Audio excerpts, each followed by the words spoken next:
বৰপেটা ৰোডত অবৈধ ক্ৰেচাৰ মিল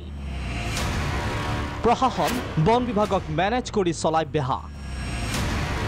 সকলো দেখিও মৌন প্ৰদূষণ নিয়ন্ত্ৰণ বোৰ্ড ভিজন প্ৰাগৰ দৰ্শকক প্ৰথমেই দেখুৱাইছো এই দৃশ্য এইটো হৈছে বৰপেটা ৰোড মানাহ সংযোগী পথ আৰু পথটো দুই কাষে এইবোৰ শাৰী শাৰী ক্ৰেচাৰ মেচিন চৰকাৰী নিয়ম অনুসৰি যিকোনো স্থানত একেটা ক্ৰেচাৰ মেচিন স্থাপন কৰিলে পৰৱৰ্তী সময়ত উক্ত এলেকাত যদি কোনোৱে নতুনকৈ পুনৰ ক্ৰেচাৰ মেচিন স্থাপন কৰে তেনেহলে ইয়াৰ ব্যৱধান হ'ব লাগে নিয়ন্ত্ৰণ 300 মিটাৰ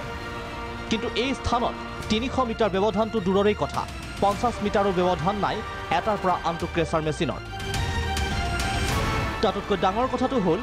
ৰাজপথ আৰু বিদ্যালয়ৰ কাষতে স্থাপন কৰিছে ক্ৰেচাৰ এইবাৰ জানোৱা হওক কোনে কোনে মিলি চলাইছে এই অবৈধ বেহা এইজন হল জয়গোপাল সাহা এইজন স্বপন দেৱনাথ এইজন নৰেশ নাথ আৰু এইজন হল সবুল এই চাৰিজনে মিলি অঞ্চলটোত নীতি বহিৰ্ভূতভাৱে চলাইছে ক্ৰেচাৰৰ বেপাৰ যাৰ ফলত বিপদাপন্ন হৈছে ছাত্ৰ ছাত্ৰীৰ জীৱন নষ্ট হৈছে কৃষিভূমি চৌদিশে সৃষ্টি হোৱা ধূলিময় পৰিৱেশৰ বাবে জিয়াটো ভুগিছে ৰাইজে এতে কেঁচাৰ হৈছে মানে এটা দুটা তিনটা কেঁচাৰ হৈছে তিনটা কেঁচাৰ হোৱাৰ পাছত আমি এতে আমাৰ ইমান অসুবিধা হৈছে দুলা বালাৰ কাৰণে মই ঘৰত এটা কাপড়া ধুই মই ৰতি দিবা নোৱাৰোঁ মই ভাত খাবা বুলি মোৰ ঘৰত আহি থালত আহি ভাত ধূলা পৰি যায় ভালকৈ ববা নোৱাৰোঁ বা ল'ৰা ছোৱালীক পঢ়া শুনা কৰাব নোৱাৰোঁ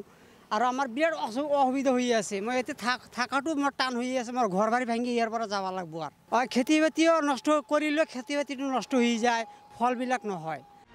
উল্লেখযোগ্য যে নিৰ্দেশনা অনুসৰি ক্ৰেচাৰৰ কাম বন্ধ হ'ব লাগে যদিও এওঁলোকৰ ক্ষেত্ৰত প্ৰযোজ্য নহয় কোনো নিয়ম কাক কাক মেনেজ কৰি এই চাৰিজনে চলাই গৈছে অবৈধ বেহা সবিশেষ ফাদিল কৰিম পৰৱৰ্তী প্ৰতিবেদনত বৰপেটা ৰোডৰ পৰা ৰাজকুমাৰ সাহুৰ ৰিপৰ্ট ভিজন প্ৰাগ।